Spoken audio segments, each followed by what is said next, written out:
Today is July 6, 2016. My name is Christopher Rich, leading the interview today for the Veterans History Project.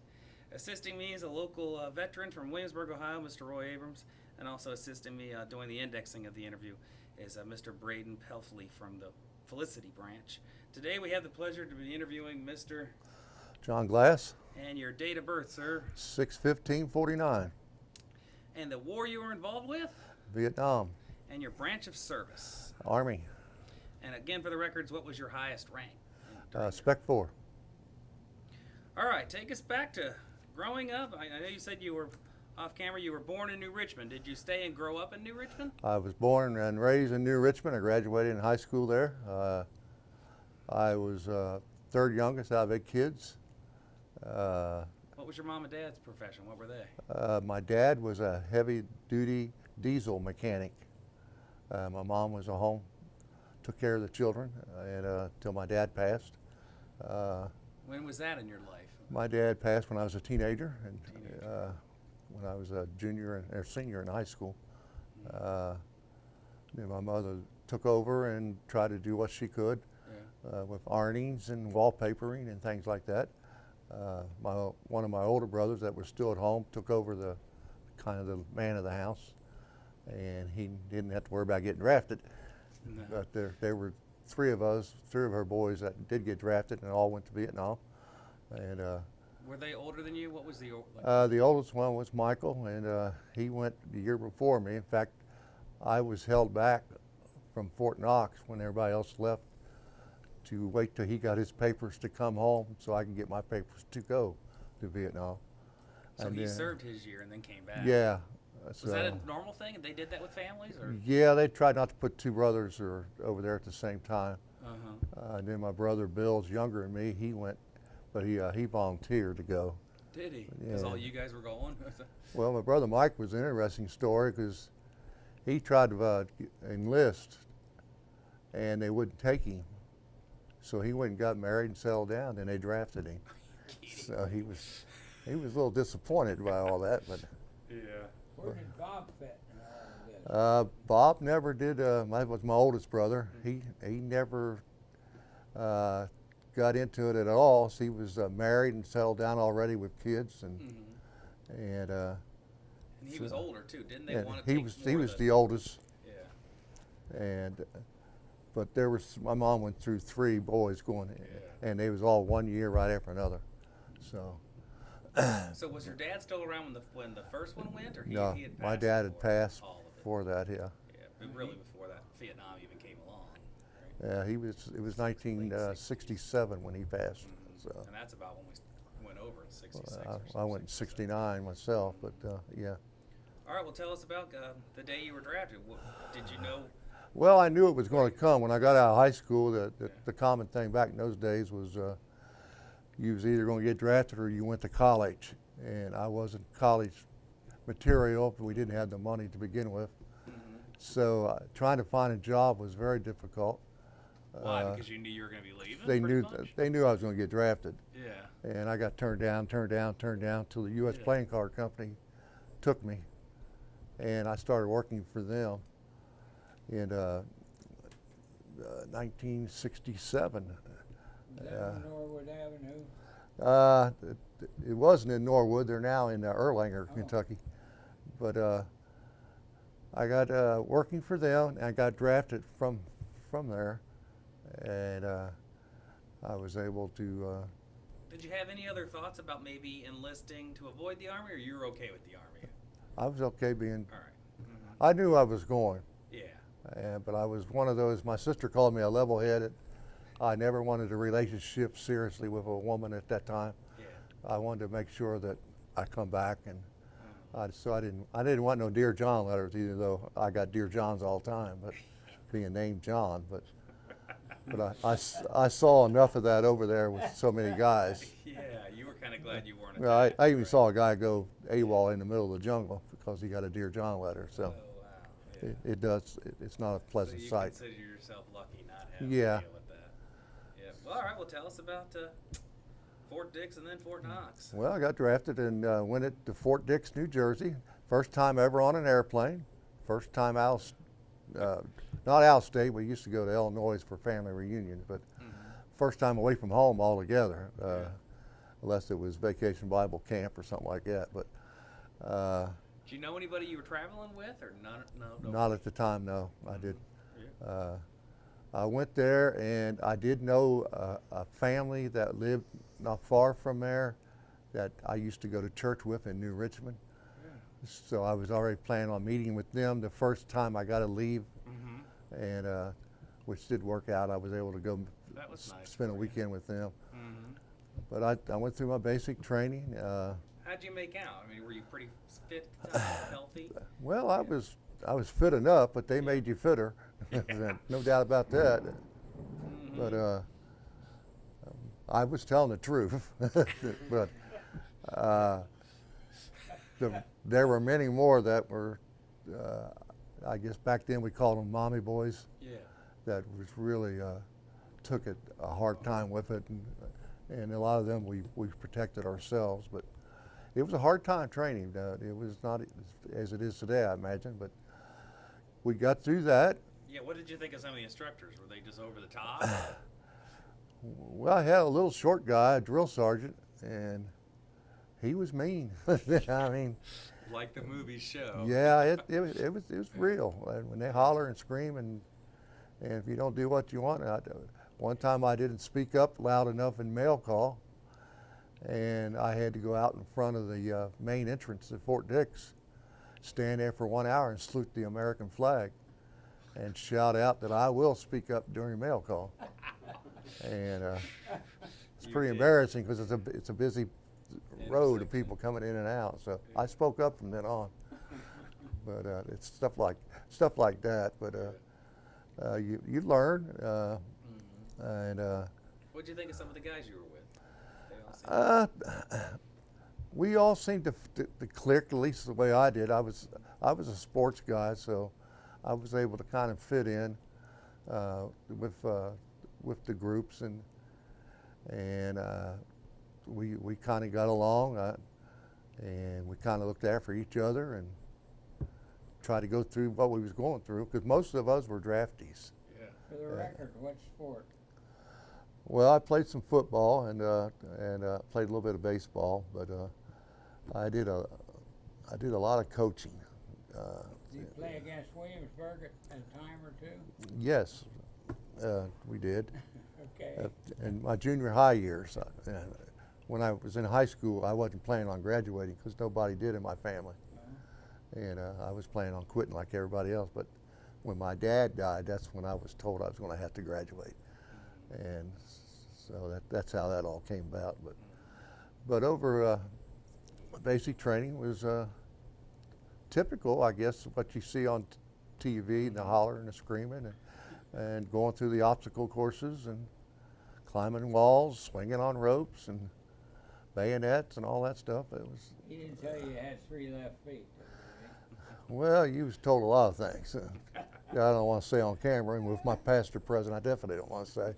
But Well, you can tone it down just so it sounds funny. but you learn to get by, and the main thing was them hollering and screaming at you. It was the idea you had so many weeks and you want to get it done.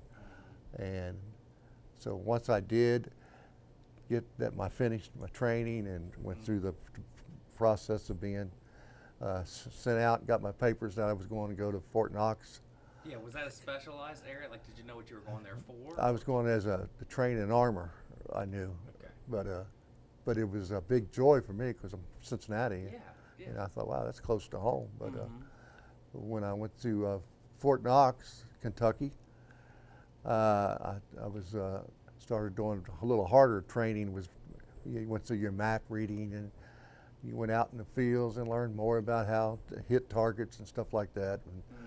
And I trained on an APV, Armored Personnel Vehicles, tracks, and I never did train on tanks, but they were part of our unit. Yes. But I wasn't part of that. And Your vehicle was more mobile and faster. yeah, plus it would also go in water, and it would float and stay on land or sea. So I got all my training done. How quick of a process was that? It was 8 weeks. I went through 8 weeks there. Got that finished, but they held me back for, like I said, a couple of weeks. I stayed there by myself. Everybody else was gone.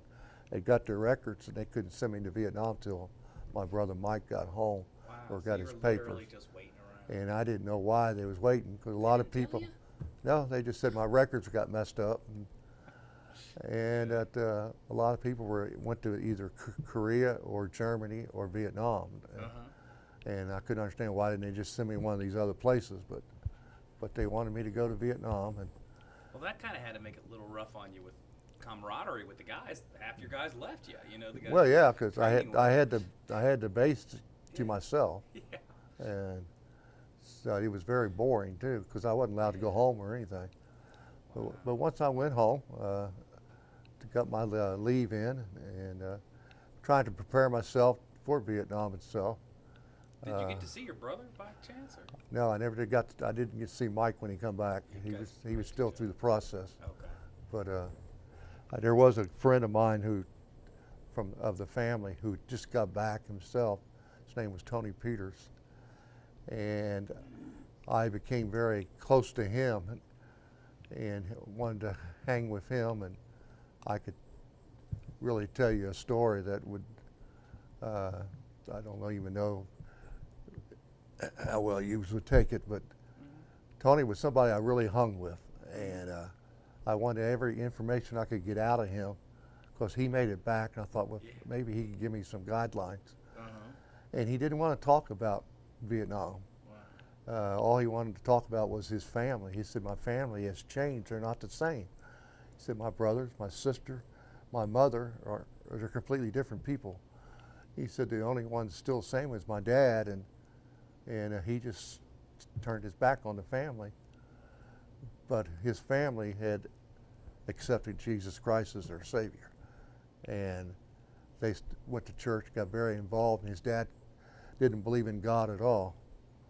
And he turned his back on his family completely for even putting up something like that. So I told Tony, I said, well, you need to go find out why your family changed. So he started going to church himself, and he ended up accepting Christ and really got on fire. So me and him, at times that we were hanging out together, mostly at Frisch's, down Central Parkway when it was down there, we would go there and hang out, and he would always, he wanted to pray for his dad, and we would pray. I was a Christian, and You we already were before I you left. already was. I grew up in church. And So he never did tell you more about Vietnam? no, well, he did. It was Yeah. right before I got ready to go home, but leave. He but just we would. kind of didn't want to tell you because he thought you wouldn't be able to handle it, or that's No, his concern was on his dad. He said, I want my dad to come to church. he just wasn't thinking about it. And we would pray and pray. So the day before I left, I got out of his car. The night I was going to go the next day. Real brave like, I tried to reach in and through the passenger window to shake his hand. I said, well, I'll see you a year from now. Yeah. And he didn't let go of my hand. He said, no, you won't see me when you get back. And I said, well, where are you going? And he said, well, you understood that we've been praying for my dad. And I said, yes. And he said, well, my dad answered, it's going to be, prayer has been answered. And he said, God said the only way that someone would ever see him in church is that someone very close to him that would have to die. And I chose to be that one because my brothers and sisters were already retired or married with children, and I wasn't. But don't worry about it, I'm going to go quickly. There'll be no mark on me. And when it happens, but Dad will go to church and we'll find Jesus. And by the way, you'll be all right when you'll come back from Vietnam, okay? And I didn't know how to take it, but Yeah, I would've been I'd shocked. left, and 3 months later, I did get the letter from my mother that he was killed in a freak construction accident. So it was strange. There was no marks on him. He was hit by a dump truck that was just barely backing up and tapped him on the back of his neck and killed him instantly. And my mother said the strangest thing to me was that I'd never been to a funeral and to see somebody who has such a great big smile on their face as he did. And it was about a month or so later that his dad came to church, accepted Christ, and became part of the family as well.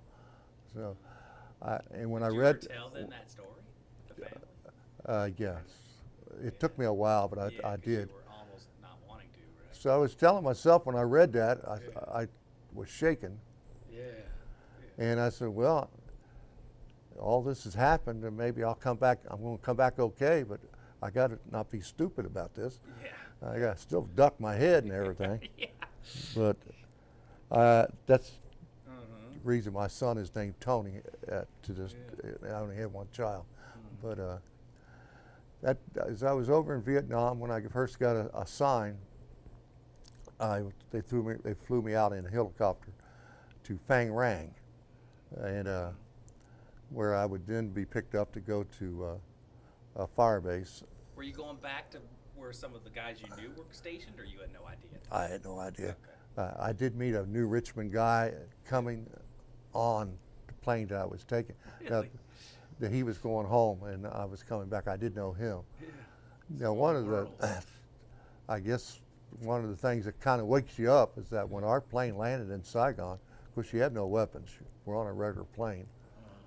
And they had cage buses waiting for us down below. Well, the very first guy that stepped out of the plane was killed by a sniper. And we had to jump over him in order to get to these buses. And you talk about being scared. Yes, I was very scared. What in the world? The heat itself was enough to just take not only your breath away, it just seemed like it just sucked everything out of you. But we got on those buses. It was a typical thing that a sniper would hit and run, and hit and run. That was typical through the whole time I was there. But we got our instructions, and I did fly out. And they wanted me to stay on the fire base for 2 weeks and kind of get adjusted. And I stayed on the fire base, got to really know the guys that stayed there and not the ones that went out in the field. I just knew them whenever they came back. But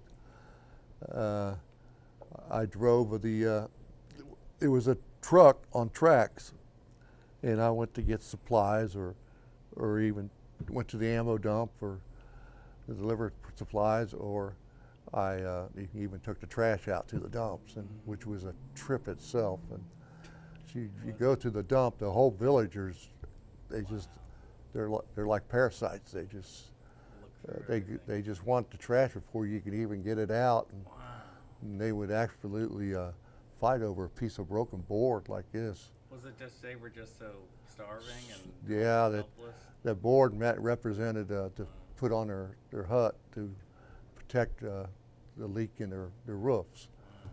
And I saw one young boy take it away from an older man, an older farmer.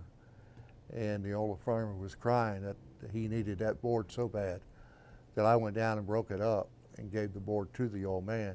But the kid had split his head open and everything with the board and fighting over just a piece of board. And of course they would fight over, the food and garbage and hamburger that was filled with maggots, and to them that was a meal. And so that it was always a scene when you went to the ammo dump, and so you had to really be careful. But that was very typical at times. But Who were the guys like you were serving under? Do you remember some of their names? Or? most of the guys I remember as nicknames, Yeah. and I can't really remember. Nobody stands out or anything. Was that vehicle called a half-track? Yeah, I guess that's what it would be called. It was like a dump truck on tracks. So how long were you in Phang Rang? Well, I was outside of Phang Rang. We went from there to. They took me on out to the base, and once my 2 weeks was up, they said it was time for me to go to the field, and they put me under the sergeant. I don't remember what his name was, but he was an E6. He was probably in his probably 30 years old, but he was kind of an old man to most Well, of you were us. 19 or 20. Yeah, So he kind of took me and he says, there's your vehicle. I said, well, that's a tank. I've never been on a tank. And he said, well, you're going to have to learn. He said, get in the driver's seat. I said, well, you've got to be kidding. And so I went from an M16 to a 45. Because that's all you could have down inside that tank hole. And I learned quick. Wasn't that hard to learn. It wasn't much different than the half track, or I mean, Well, once you did the half track, you're doing this and yeah, back and forth, and same it, kind of it, thing. it was kind of same for me. I just didn't like to be down there by myself. Yeah. You kind of a sit there. driver. There's 4 of us on a vehicle, Yeah. and you start out just like you would a job. You start out as the driver, then you go to the loader, who loads the big 90 millimeters, and then from the loader you go to the gunner, who's in charge of setting the targets up. And he's up top. Both of these guys are down inside, Okay. and he also has a 30 caliber machine gun. And then on top is the commander, track commander. He has a 50 caliber, and he's also radioing to him where the target is, where he wants it set up at, and plus he's radioing to me what to do. But once you're under battle, then you drop the seat where you're driving, and you go down because there's no protection. What kind And of tank was this? it's a 48, M48? M48, 52 tons. What was the range of that 90 millimeter? It was probably within a good, with the jungle itself, maybe 3 or 4 miles. Accuracy within what, a mile? Yeah, at least that. But you had so much jungle, and Yeah, they didn't take you guys really out into the jungle with the tanks, right? You guys stayed yeah, more we on the went roads? out You and would go four-wheeling, basically? well, you would knock trees over with them, and Yeah. there were certain times we went out and did Yeah. missions and protection or pick people up, and, Mm-hmm. but then there were also times where there's places we couldn't go, and we would go by chopper, and then we would go by foot, and go up in the mountains and things like that. That's where Whiskey Mountain came when we was there. We went up on foot down in a gully. So where would you leave your tank? You just had to leave it. It was at a fire base. We would fly out of there by choppers, All right. and they would drop us off so far from the inside the mountain, about midway, and they would drop you. You would jump out in the creek, in the water, and with your everything on and gear and all. And the only one that went under that all of us jumped in after was our medic. That we all wanted him definitely protected. And but we went up this one time up in the mountains. We took a break inside of a big gully and a creek bed, and a sergeant pointed at me and another guy to go up about a 30-foot drop, go up on top, full guard duty. He was going to take a break, and guys were going to go up the other way. So me and the other guy, we went up the creek bed and got up on top, middle of the day, and we leaned up against this tree. We got our old radio and we got our M16s, kind of watching things out. And then there was a branch that fell down between us. And he looked at me and I looked at him, and then the branch fell again. And we looked up in the tree and there was a Black Panther. And that thing it was scary looking. Real deal. But tip of it, somehow or another, me and him got down that gully at the same time, left everything up there. And that thing was just as scary as we are. It took off too. Did it? And when we tried to tell them what had happened, he sent somebody else up to get our weapons and the radio, and we told him we wasn't going back up there. It was a black cat, and it was Big one. and you did see animals, but that was too close, very very close. I did see a family of baboos. The mother and children, like 3 or 4, and daddy swinging through the vines. And snakes were very there, and spiders were, my goodness, some of them were this big, and had a 2-step viper that snake green, and it was like two-step Tuz. Was he bites you in 2 steps, you're dead. That's kind of what the nickname was. Well, one of them actually fell out of a tree down in the tank where I was driving, down between my legs, and I was up out of that. And the guys were looking at me and said, "What in the world are you doing out there?" And I said, "Snake." And we smoke grenade that thing to get it out of there. And of course they ended up killing it. It was pregnant too. It was going to have babies, but it was a viper. It was a green. I had pictures of it. I didn't show, but. You got lucky it didn't get you on the way. Yeah, down, but I immediately knew what it was. It wasn't something that belonged there with me. But I did get out, and we took pictures of it and everything. But So on Whiskey Mountain, you didn't encounter. Whiskey Any Mountain enemy, was a big battle. Yeah, there was reported of an enemy camp up on top of the mountain. Our job was to go up and flush them down the other side of the mountain, where there was a cavalry waiting down there in an open field with tanks and APVs and motor rounds and everything. So how many of you guys were going up? What was your team? There was about 25 of us. It's not that many, really. Well, How many of them were there? Did you know? well, there was a whole outfit once we got up there, and Yeah. we flushed them down because they didn't know, and they once they got down, you heard they got wiped out. But it was a successful mission at that time, and but there was a mission. I can't remember the date, but we was assigned that we was going to go out. My sergeant picked me to be the radio man. We was at the fire base. The radio man is when somebody you didn't want to be. Why? Well, because you was with the leader of the group, and they see you, they know the leader's also right there around you, so they just take you all out one time, you know. But he chose me to be his radio man. I got all my gear together and was getting the radio all checked out when he come up to me and he said, "Glass, I'm going to keep you here. We got this new kid just came in. His uniform was just as green as can be, and he said, give him your gear and show him about the radio."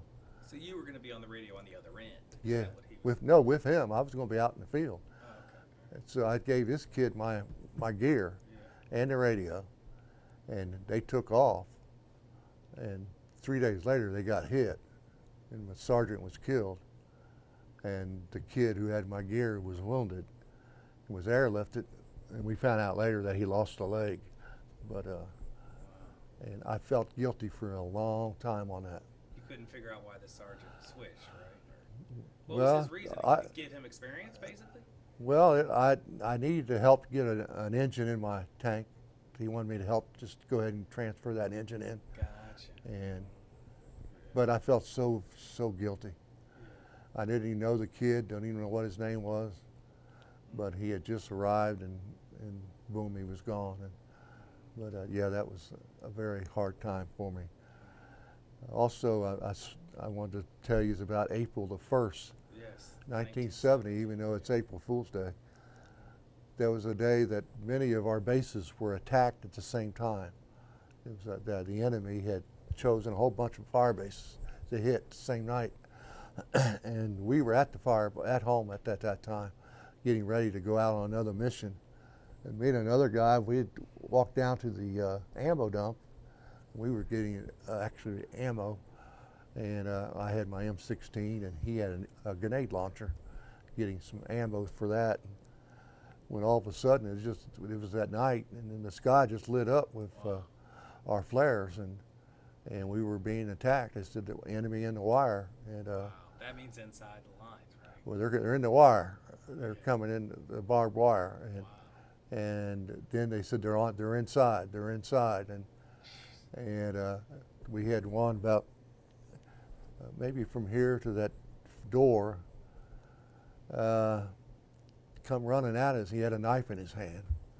Did you have any? You had the M16. Yeah, we had Was the it loaded? M16, but my buddy blew his head off with a grenade launcher. 'Cause That it quick. was loaded still. Yeah, we had stuff loaded, Oh, good. and was amazing to see that this body was still running. It seemed like forever, but it was just That close to you? Literally? yeah, That close? yeah. Wow. He was on us before we knew it. Yeah. Well, once we took him out, and we saw two of our guys trapped on the front of their tank. They couldn't get up on top because the enemies had them trapped. There's two guys coming around to take them out because our guys didn't even have their weapons with them. And me and the other guy took them out ourselves. I took one, he took the other. And then when we was able to get to our tanks, once we got to the tanks, then we took care of business, Yeah. more or less. And, we did lose a couple guys that night, and we also lost our latrine. It got blown up.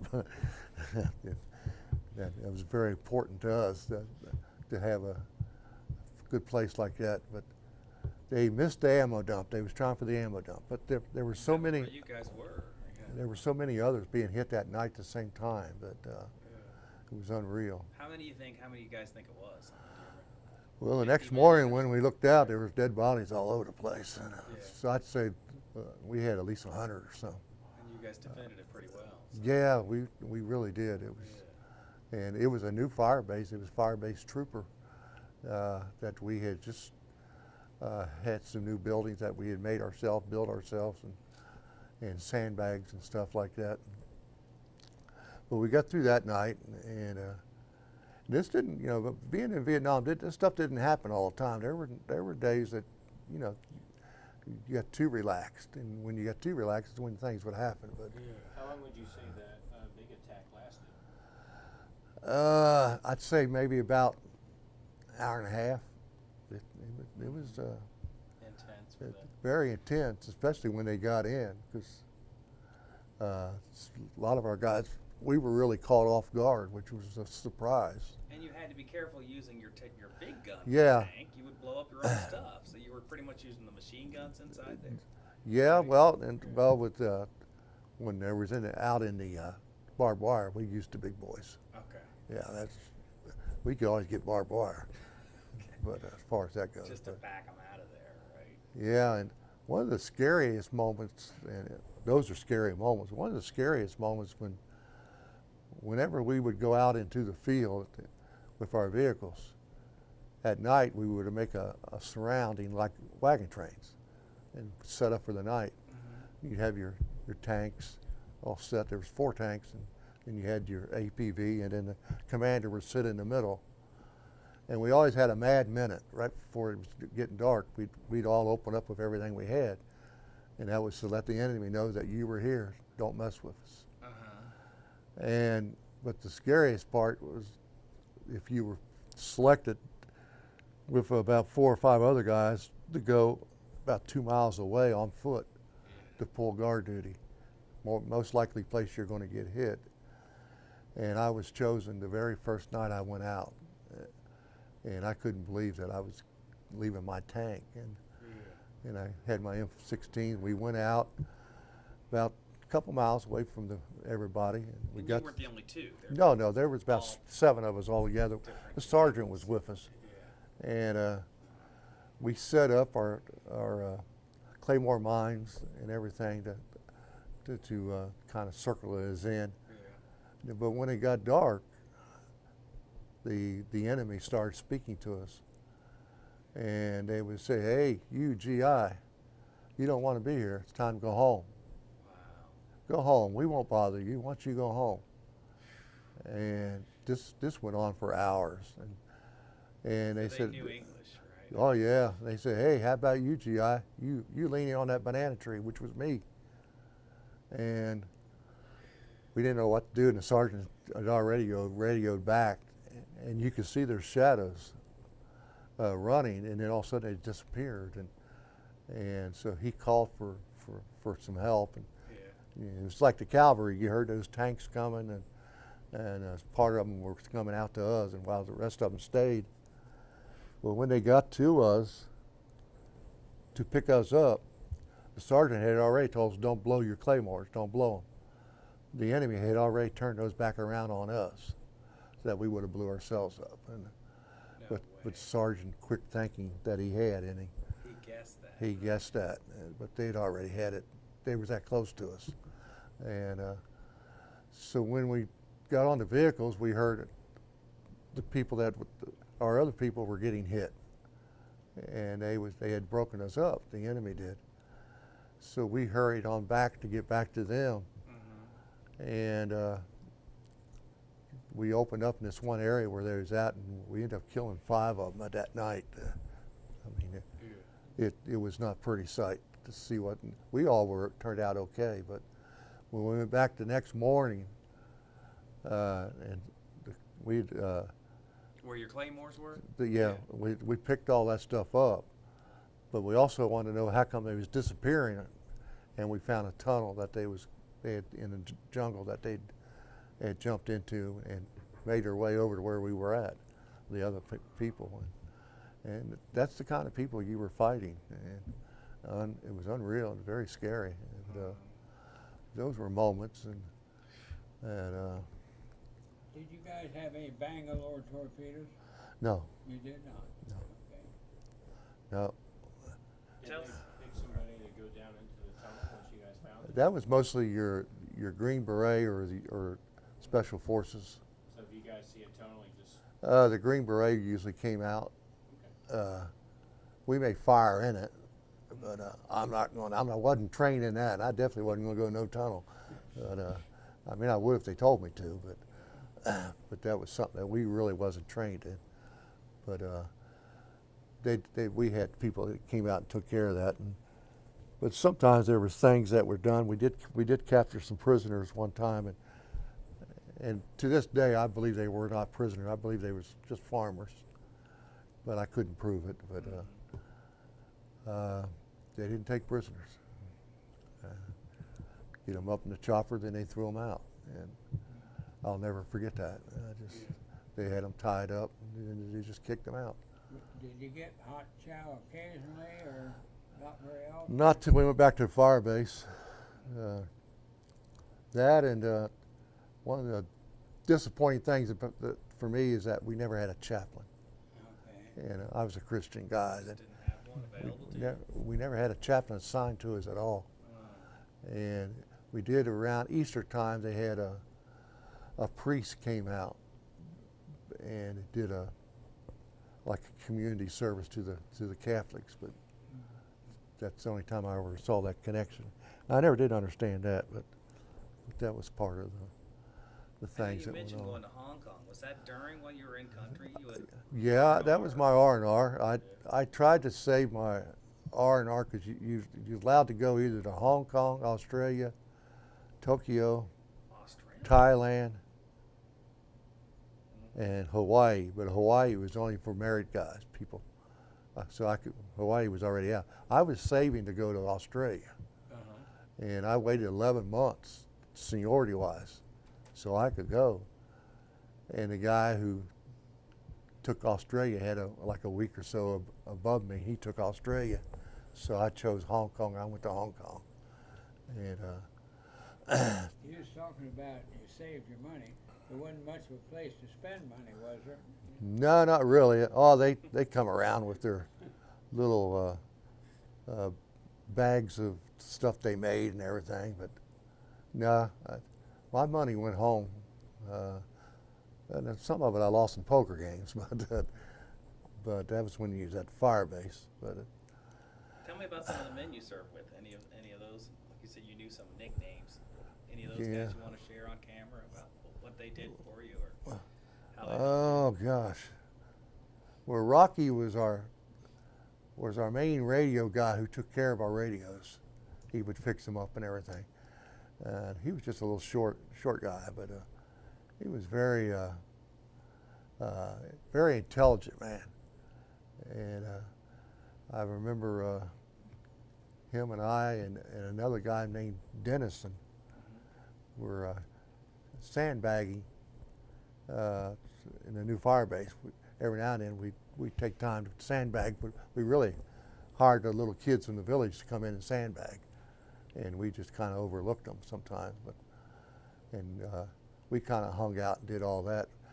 And we always went through a village, the same village, I can't even remember the name of it, but whenever we would go out on somewhere, this village is where we would always go end up. There was a little 5-year-old girl That was the picture we saw, right? yeah, and she was somebody that I always went out of my way to give her a Clark bar, and because the rest of the kids would fight for them so much, but I would get down off the tank and actually hand it to her, and but she got killed later on with one of the mines that she stepped on from the enemies, but those were things like that kind of breaks your heart when you see that.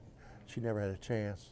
But, Had someone told you about it? Or? well, I finally had to ask because she quit coming out, and Yeah. they told me that she was killed.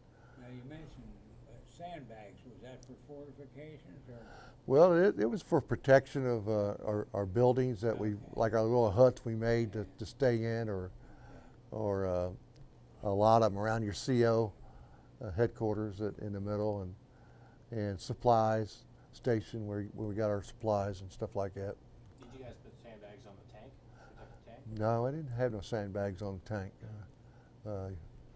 We had the big metal canisters, which we kept our clean clothes in, or change of clothes if we had to have, especially when there was monsoon rain would hit. It would your tank would be buried, and it would bury you. And the only way to get them out was, well, one of our guys, he wrapped himself up in a poncho, stripped his clothes off, and wrapped himself in a poncho, and dug himself into the mud, and just dug our way out. And if you couldn't get out, then you had to call for a track hook to come out and get you. But yeah, monsoon was something else. When it rained, but when it dried up, it would dry up quick. And then you'd be stuck. Yeah. Yeah, you would be stuck. But Who was mainly your tank commander for you? Did you have different guys? Or? yeah, we had different guys. I ended up being tank commander before my time was up. Oh, you did? I moved up like anybody else, yeah. And you learned in a hurry, being a tank commander, that the responsibility that you really had. You're really responsible for these other 3 guys. And so I really grew up even more then, because took my job seriously no matter what, but I really took it seriously then. And but I just wanted to get out of there and go home too. Yeah. And How did your guys respect you? Were they pretty good soldiers too? yeah, we all got along good. Black and white, it didn't matter. We got along real great. Mm-hmm. Some of my best friends were the African Americans, and me and another guy, he was from Chicago. We stayed friends for quite a while, and we lost contact. But He was on your tank with you? yeah, he was Do you remember his name? LaPlause Moore. Yeah, that name I can remember. Yeah. I thought it was an unusual name. He was a dear friend, but and you lose some, and which hurts. There was a time when I got hurt. We was heading towards Whiskey Mountain and I wasn't on a tank. I was on an APV on top as a shotgun guy, and we were just going to take a small convoy in a certain area and come back, and we got hit. And the vehicle By I was on. snipers or? No, we got hit mortars and everything, and it hit the vehicle that I was on, and it blew me off the vehicle, and it blew the radiator up in my face. I landed in a rice paddy, and I was immediately blinded. I couldn't see, and I was burning in my arms, my face, my side, and I'm screaming out, and the sergeant came up to me and said, "Be cool, Glass, the chopper's on its way," and mortar rounds and flash guns are being shot all over. Yeah. And once they got me into the helicopter to take me to a MASH hospital, the greatest relief that I will always remember was the girl had a sprayer of cold ice water that she sprayed on me, and that felt so good. I remember how good that felt. but they immediately got my eyes open where I could see. Was that from burns or was that Yeah, from the, it was from burns and just caked, and but my side of my face was burned. It was only first degrees here on the side. But my whole arm was black almost. It was really nasty. They was going to even ship me to Tokyo to get some skin grafts and everything, but we waited and it had healed up. And you know how thick snake skin. That's just basically the way my arm was. He just laid it out on the pink, and it pinked up. That's why some pictures you see my arm wrapped up still. you're that white sleeve on you in Yeah. the picture? So those were the reason for that. But there's What about, I know you said you wanted to mention Highway 1 protection. well, Highway 1 was the main highway on the coast, and in fact, it was Cameron Bay is on Highway 1, and if we didn't take vehicles down there, there was a time we actually boarded on ships at Cameron Bay, and they took us up so far where we went into Cambodia, and you wasn't allowed in Cambodia. It was not. It was a no-no place to go. But we was given orders to go. We no sooner got in when we were given orders to get right back out. But that came from I think it was from the White House itself, and we didn't know what was going on there, why they even made us go. But we was just there maybe 30, 40 minutes, and we had, Really, you were hardly in Cambodia. just You mentioned the hot time in the summer. What about winter? Did it get cold in the winter? Or nah. wasn't enough elevation, I reckon. No, it stayed. It was hot. I mean, now especially in monsoon time, at night, temperature may get down to 70 or something like that, and that was cold. Yeah, That was cold. because of the rain. Yeah, but I mostly ran around without a shirt on most of the time. Most of us did, until we got out in the field. We had our field jack flax on and stuff like that. But you know, once I got, you know, when you become a short timer, we always went like that, short timer. That means you had 30 days or less to serve, and you didn't have to go out in the field no more. And You got to stay back at the you fire got to stay at the base, fire base till it was time for you to go home. And well, one time we didn't. One of the guys that he was short timer more than I was. He just got back from Hawaii and saw his baby for the first time. And we had just got a second lieutenant in to take over. And he did everything by the book, which was wrong. And we tried to tell him, yeah, so you don't do that over here. Yeah. But he was strict, and he broke the code of the short timer, and he made him be the point man to go around a curve of a road that we were on to check. And we kept telling him that, you know, you can't do that. We always called in a chopper when it came to when we was out of sight, and to check the site out before we even did that. And he didn't want to, and our friend was killed. He was shot and killed that quick. And never would forget that. The only bad thing about it was that second lieutenant was from Cincinnati, Ohio. And he tried to buddy up with me so much. And I didn't want him around me. And he was lucky he was even walking, to be honest. And, Yeah, because of that mistake he made. well, there was some other mistakes, but he learned by that. But when I got ready to leave, he gave me a letter to get to his wife. She lived in Madisonville, Ohio, and I didn't want to take it, but I took it. And when I got home, my mother had told me, said, "What's wrong?" And I said, "Mom, I got this letter. I don't know what to do with it." And I said, "I really don't want to take it to her." Couldn't you have just mailed it? He wanted me to hand deliver it to her. You did. Okay. So my mom said, "Well, I'll go with you," and we went and handed it to her, and she cried out with joy and hugged me and everything, and So I was glad I did it. But Yeah. but when I got back from Vietnam itself, we loaded up on the plane, come back and landed in Fort Lewis, Washington again, and went through the process of getting ready to go home. Where some were going home for good, and I was going home for a leave before I had to go somewhere else.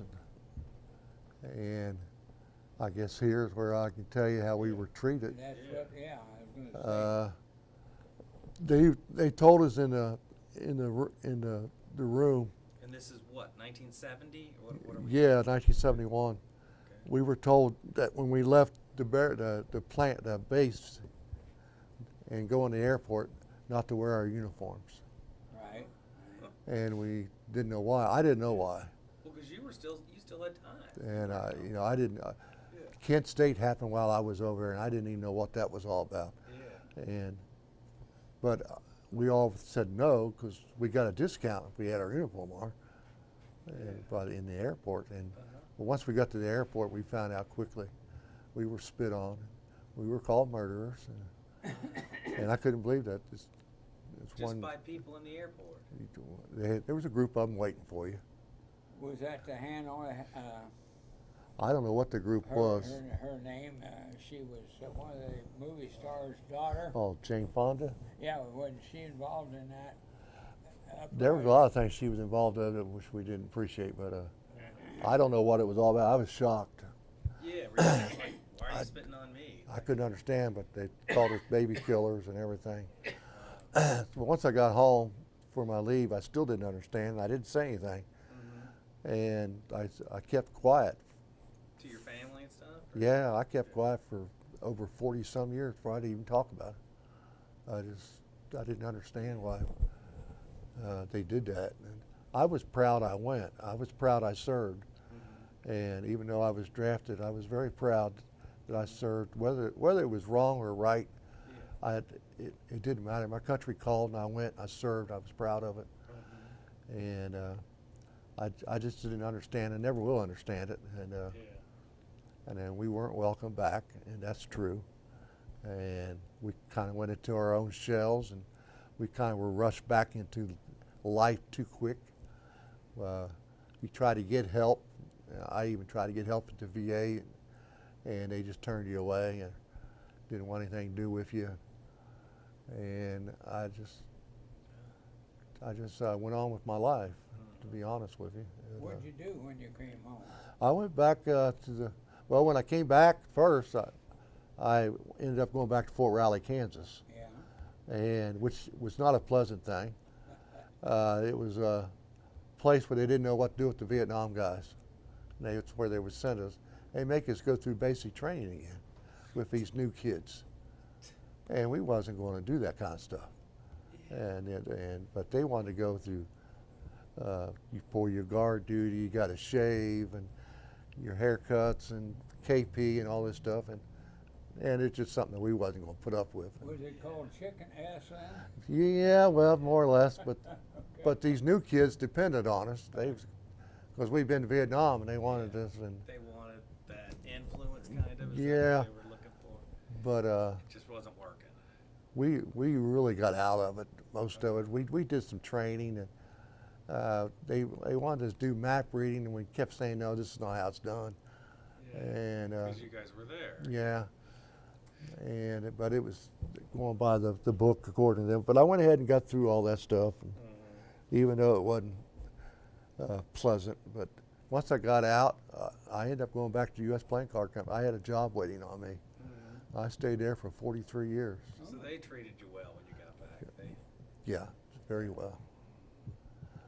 Probably one of the companies, all the times that I worked there, that went out of their way for the veterans. Even while we were working, we were recognized there.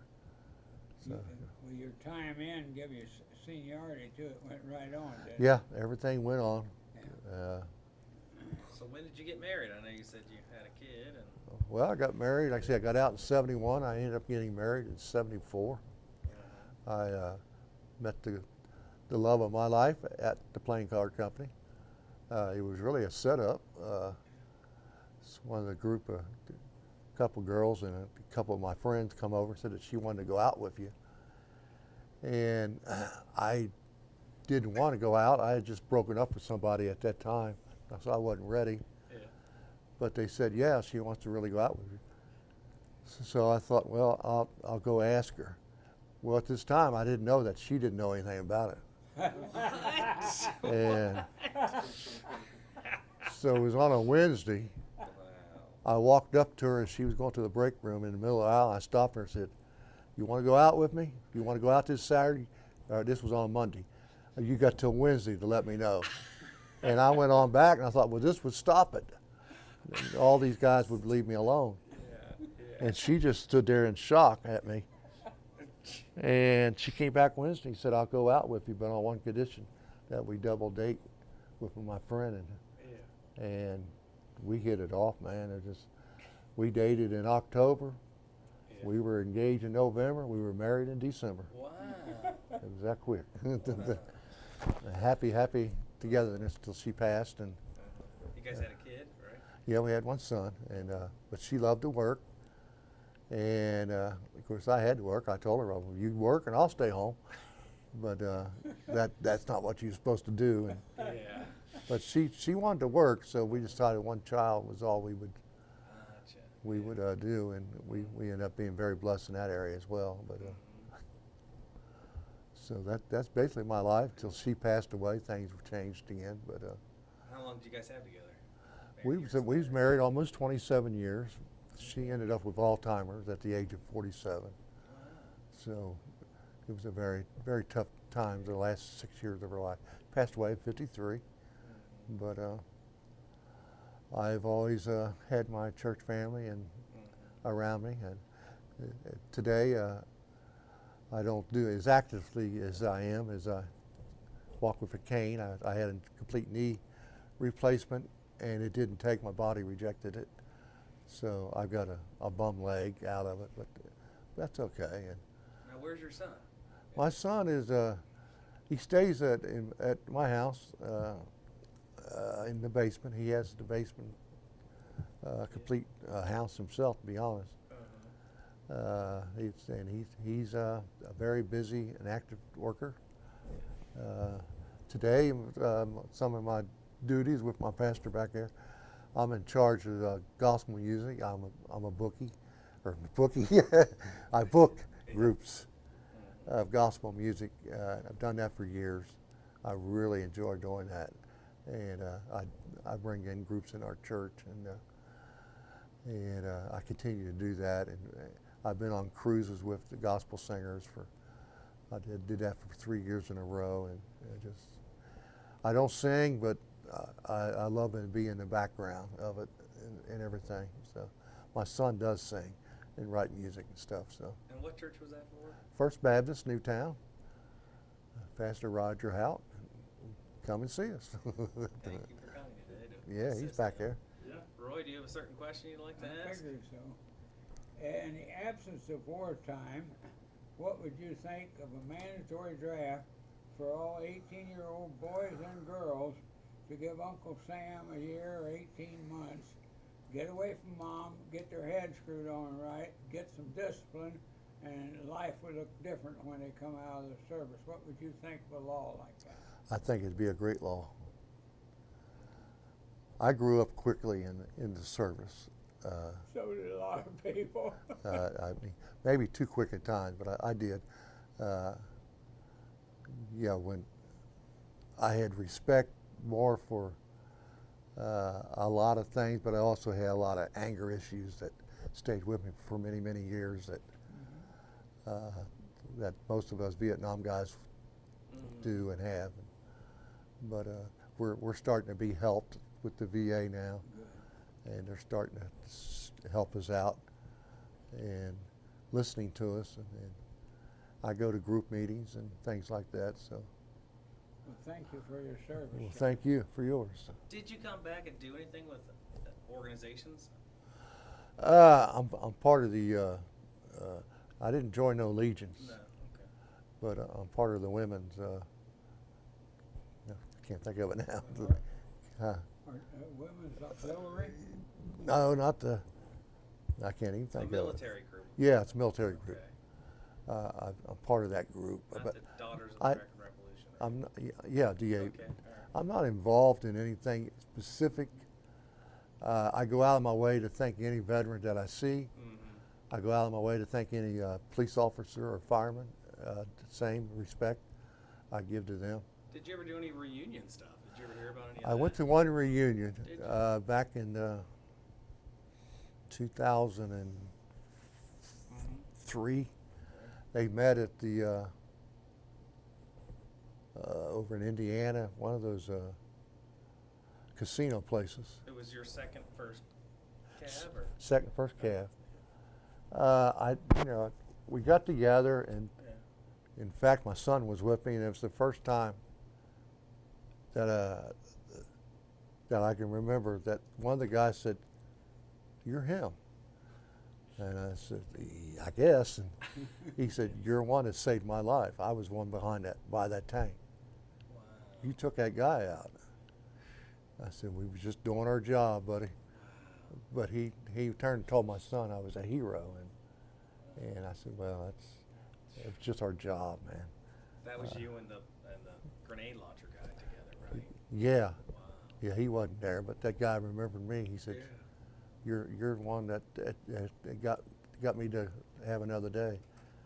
And, but yeah, but most of them hung out at the casinos, and That wasn't your thing. that wasn't our thing. Not knocking anybody that does, but I just think that's boring myself. But we had dinner with them and things like that. They meet every year, but Mhm. they go to different places. That was probably special for your son to have that guy say. Yeah, it was. It was, I guess. Yeah, I remember that. But I still stay in touch with one of the guys. In fact, his wife has sung at our church before, but they live up in Troy, Ohio, and we still email back and forth and everything. But his name is Dave Stedman, so him and I are still in contact. Mhm. And I still get a newsletter from Second First, and a lot of them I don't know the names, but Mhm. I did send my photos to a lot of them. And Are they doing something in this current war? Probably. most of us, all of us are retired now. No, I mean the first cab. Yeah, Yeah, they're yeah. still around, right? Yeah, it's still around. Yeah. Are you still in contact with any of Bob's relatives? Well, I know of them. Oh, okay. Are they around New Richmond or what? I'm his relative. I'm his brother. I know that, but I meant, if Bob's gone, and I just wondered. You mean His his sons? And, His sons and family, is what I meant. well, he ended up in a divorce. Oh, I didn't know that. But yeah, I still every now and then get in contact with the children. Not very often. The only relative I have around here now is my sister-in-law that was married to Mike out in Williamsburg, Ohio. She lives out there. Mike Glass. Is Mike out in Williamsburg? Well, he was. That's where he Oh. lived. He passed away too. But Was he the one that bought the Corvette off of me? no, that would have been either Bob or Ronnie. Ronnie had a Corvette all the time. Okay. Well, is there anything else, Mr. Glass, today that you want to put on camera before we wrap up? No, I appreciate you taking the time, and I think this is a good history lesson for people to look at, and I hope that other veterans take an opportunity and do the same thing. All Thank you you. have to do is pass it on. Well, thank you I for am doing your that. service to our country. Thank you.